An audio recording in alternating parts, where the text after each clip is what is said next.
It's been 6 years since the Elder Scrolls V Skyrim originally hit store shelves, and though I've tried multiple times to love it, there was some kind of barrier holding me back. Turns out it was the TV. Taking the freeing world of Skyrim outside of the shackles of its restrictive setup was the best thing that's ever happened to it, and enjoying this adventure on the tiny Switch makes it feel like it's brand new again. We've come a long way since the Elder Scrolls Travel Shadowkey on the N-Gage. Yes, the N-Gage had an Elder Scrolls game. So what version of Skyrim is this exactly? Well, we put together a comparison video and the results seem to suggest it's somewhere in the middle of 2011's vanilla version and last year's special edition. You have the new water shaders, lighting, faster load times and new assets of the special edition, but that lighting is still pared back considerably at specific times of day, and the draw distance can feel more in line with Xbox 360. Last year's special edition wasn't exactly rolling in new features, but quick saving has made its way over to the Switch, and I couldn't be more thankful. Skyrim doesn't autosave all that often, and losing precious moments of open world exploration can really sting. Of course, the big selling point of special edition was the mods, and sadly they're nowhere to be found on the Switch. You'll have to ask yourself if portability is more important to you when choosing between the two versions. So there are some compromises, but the end result is a well-made version of Skyrim that rarely ever seems to slow down, both docked and undocked. In fact, it may even run better than its PS4 counterpart. This is an outstanding port, and even with it being a 6-year-old game, this is one of the titles I would show people when asking what the Switch is all about. It's a massive, high-quality AAA game in the palm of your hands, and it's never felt so good.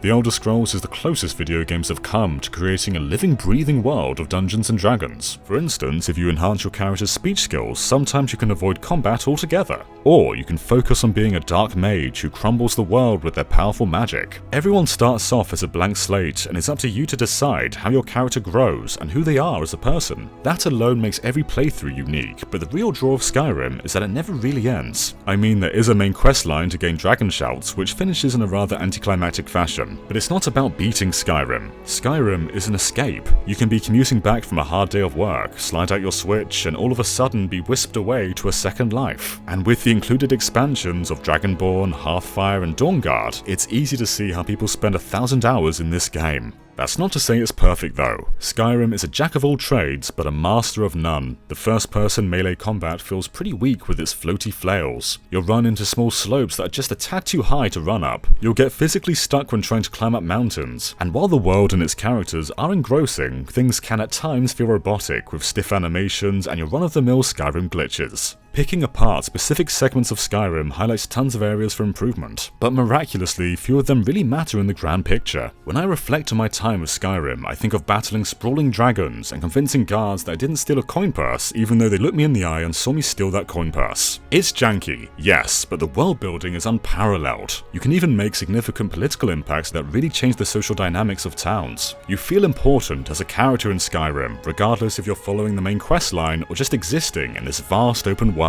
And for Nintendo fans, not only is Mr. Mario himself, Charles Martinet, voicing a dragon, but you can also wield the Master Sword, Champion's Tunic, and Hylian Shield with or without the amiibo. If you wanted, you could name your character Link and use nothing but the Zelda gear and a bow. May as well call it the Elder Scrolls V Breath of the Wild. Speaking of bows, Skyrim on Switch now has optional motion controls, and while waggling to swing your sword may be something you only do once, aiming with gyro is here to stay. It's so much easier to line up quick and precise shots, and it's really going to benefit those who build their archery skill tree.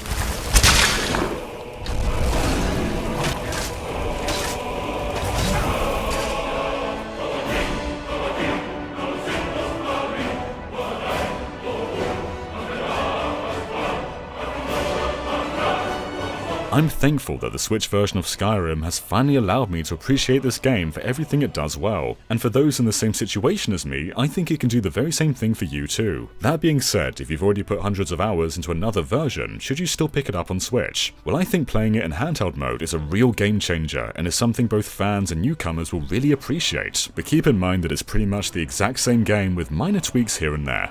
Though I had some issues, I liked Skyrim a lot. The Switch port is near masterful, and there are a few games that bring so many different mechanics together in harmony, like Skyrim. Sure, it's not all perfect, but whether you're trudging through the snowy mountains or riding horseback across a vast field, it's hard to not lose yourself in the vast world of Skyrim. Thanks for watching, and be sure to subscribe to GameXplain for more on Skyrim and other things gaming as well.